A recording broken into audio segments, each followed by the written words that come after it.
Hello everyone, Elijah Williams with Williams Built Blades. This video is going to be the first of a series I hope to do on information for the beginner knife maker or someone who's interested in knowing more about knives and the process that goes into them, specifically custom knives, I suppose, customers, knife users, what have you.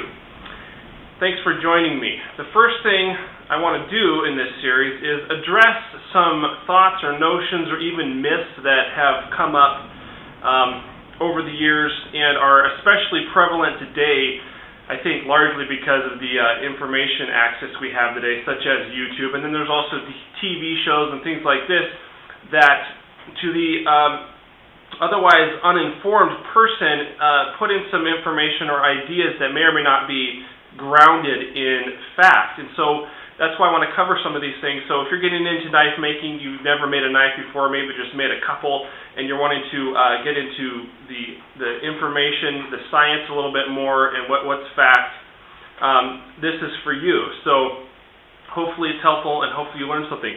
I do want to mention real quick, one of the biggest things you're going to learn in the area or realm of learning knife making as a craft is learning how to separate fact from opinion. And like I said before, with the online information system we have today, there is an awful lot of opinion out there. There's also a lot of fact, but it's going to be up to you to discern the difference. And once you figure out what is fact as opposed to just opinion, you're going to have to figure out how to apply those facts to your specific situation. And so you will find additionally that one of the constants of knife making is that there's so many variables, if that makes sense, to be a little contradictive there. So to not ramble on too much, get right into it. One of the things that I hear and have heard and you see online, different things like that, is stainless steel is better than high carbon steel, or I've actually heard more people who believe that carbon steel is better than stainless steel.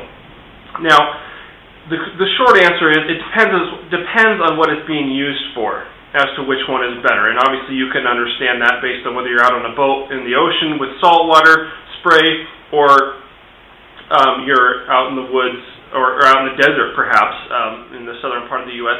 or Africa or wherever. Your needs and your the conditions that the knife will be subject to are a little bit different, and therefore, if you have the choice, are going to inform what you pick. But there's a little more background to this whole carbon versus stainless steel debate or question. And so, without getting too much into the metallurgical aspect of it in this video, I do want to run over a couple of things. And the first being, there's three main types of steel that you're going to deal with or run into when it comes to knives and knife making. The first one is carbon steels. The second is alloy steels, and finally high alloy or stainless steels. The first one being carbon steel. Steel is made up of iron and carbon. That's steel. Steels that are carbon steels used for knife making are going to have a minimum of 0.4% carbon. Anything less than that, you can't harden it and make it into an edge-holding tool of any long-term usefulness or effectiveness. The carbon content in carbon steels goes all the way up to past 1%. That's a high carbon steel. Within the carbon steel classification, there's sort of two separate categories, and that is hypo-eutectoid steel and hyper-eutectoid steel. And the difference between that is hypo, which is less than 0.8% carbon. Hyper-eutectoid steel is more than 0.8% carbon. And the only real difference between this, practically speaking, is the heat treat process that is needed for the hyper-eutectoid steels to get the full carbon amount into solution for the maximum carbide distribution, all this kind of thing. With the heat treat process, you can make a very good knife out of a hypo-eutectoid steel. 1075, for example, is near the breakoff point, but it's still a hypo steel, and it can make a very good blade. So that's the carbon steel category. Your alloy steel category, you start getting into things like 5160, 8670, what have you. These different steels that have, or O1 tool steel, that have smaller amounts of alloying components such as nickel, a little bit of chromium, molybdenum. These are all less than 1% normally in the alloy steel. This can add some significant amount of toughness and wear resistance to the steel, and can be a very good thing. Incidentally, most of these steels would otherwise be a hypo-Ugitoid steel, because, for example, 5160 has about 0.6% carbon in it, 8670 about 0.7% carbon, but with these other alloy components, it makes a steel that performs far beyond, or at least significantly better than just the carbon steel with that amount of carbon in it. So that's your alloy steel category. And then lastly, you have the high alloy or stainless steel category, and that's steels with high alloy contents such as chromium up to 18%, for example. And most of these high alloy steels today have additional alloy components such as vanadium, molybdenum, niobium, and all these other things that add some really good characteristics to the steel. As a beginner knife maker, you're probably not going to want to start out with the high alloy steels, not because they're not good, but because the heat treating process that's necessary to get the most out of these steels is significantly more involved than your carbon steels or even your alloy steels. So that's kind of a rundown. So this all informs the question, which is better which is better, stainless or carbon. Not only depending on what you're going to use it for, but going back further, the real answer is it depends on if it was processed properly. You can take a very good piece of steel out of any of those categories, and if it's not processed properly, heat treated properly, then it can make a very poor knife. And so the question has a lot more to do with where the knife came from and how it was made than the type of steel after you cover the what are you using it for issue. Hopefully that answers that to some degree. Another idea that comes up that you hear is Damascus. Damascus is better, or is it better than your mono steel, as in a single steel knife blade? And there's a whole history with Damascus steel, but what we know it as, and it comes from like the Wootz steel, which is like a crucible type steel, and the bloomery steel that was smelted, and it started out as a very raw form of steel. I'll get into that a little bit more in just a second, but what we know as Damascus today is a piece of steel that is comprised of two somewhat dissimilar types of steel, such as a very common combination is 1084 high carbon steel and like 15N20, which is a steel with a little less carbon but significant amount of nickel in it, like 2%, something like that. Those are put into layers, forged, welded together, so they're one piece of steel, drawn out, forged out, cut up into pieces, welded into layers again, and that process is repeated until you have the desired number of layers of those different pieces of steel. And so what you end up with is a piece of steel, and then you make it into a knife, and that piece of steel is just as good as the steel that's already in it, the pieces of steel that you used, and how you process them. So it kind of goes back to that whole how was it processed and how was the knife made in the beginning. There's nothing inherently better about Damascus steel beyond the properties of the steel that's in it. So, for example, 15N20, for example, has got a little more toughness to it than an average carbon steel, and than just a carbon steel. There's nothing that sort of happens beyond what the properties of the steel already are. I think one of the reasons why a lot of people think Damascus steel is better than, for example, just a flat piece of bar stock steel that you can buy from a supplier, is the myth and legend that came from the original product or similar products ages ago.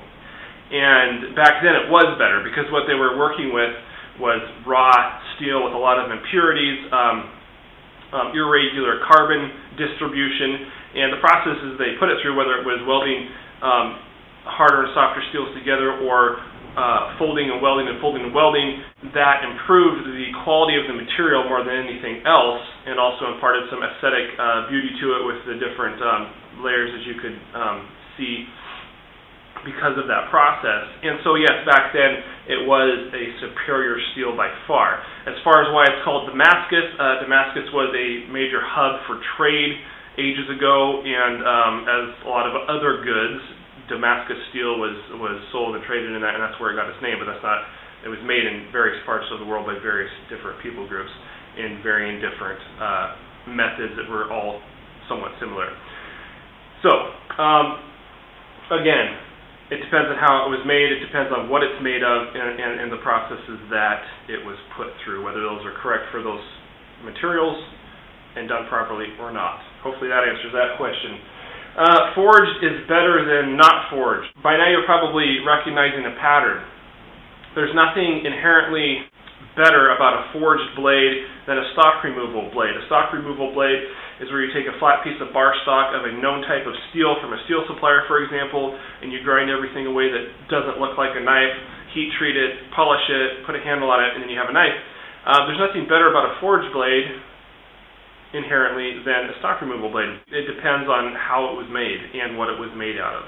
But I will point out that in forging a blade, there's actually more steps and work that need to be done in the heat treat process, for example, to get the same quality out of that blade that you would otherwise out of a homogeneous or just a flat piece of bar stock. Normalizing, for example, when you forge a knife, when you forge any kind of steel, but specifically steels with higher carbon content or alloy content, the temperatures that you need to forge it at are higher than you would otherwise heat it to for heat treating, and therefore it blows up the grain structure of the steel, and you need to do something about that to bring that grain structure back down before you complete your heat treating process and finish the knife. If you don't do this, you will very likely have large grain structure, which is inherently weaker, and can cause the knife to be significantly weaker, and it won't hold an edge like it otherwise would. So the normalizing process includes heating it up and letting it air cool multiple times at specific temperatures, and that puts the steel back into the best condition that it can be before you finish the heat treat process and make the knife. So all that to say, there's nothing inherently better about a forged blade, and in fact, if you don't know what you're doing when forging, you can actually take a decent piece of steel and make it worse than it would otherwise be. So again, how is it made, what kind of processes, what was it put through, and were those correct for that type of steel and the application that the knife is being made into, and all these other things. Can I use X, Y, or Z to make a knife blade? The short answer to this is, if it's the right kind of steel, yes. You hear any number of things: spring steels, coil springs, lawnmower blades, circular saw blades, sawmill blades, wrenches, ball bearings, gun barrels, off the spaceship, that, whatever, and what Abrams tank pieces and things like this, all these different things that make the best knife in the world. You may or may not have heard different things like that. First of all, it needs to be the proper kind of steel. Let's take the spring steel, for example. Often, very likely, a 5160 type of steel, which can make a very good knife. Most often forged. I make a lot of these myself, but they need to be worked and processed in the correct manner to get the results you want in a knife. Here's the inherent problem. When you're working with an unknown type of steel, you aren't going to know right off the bat what kind of processes you need to put it through to get the desired results. You can start with what it probably is, and that's usually a good place to start, but then it requires some testing and repetition in order to figure out exactly what it is that you need to do to make this steel perform like you want it to. It's going to take more research and more effort right off the top to make a good knife from an unknown piece of steel than if you go buy, say, a piece of bar stock, a 1084 from a supplier, which you have a known steel and you have a pretty specific starting point for processing and heat treating that you can get information on. So hopefully this answered a few questions. Stay tuned for more videos, and thank you for watching. Please subscribe if you haven't, and have a great day.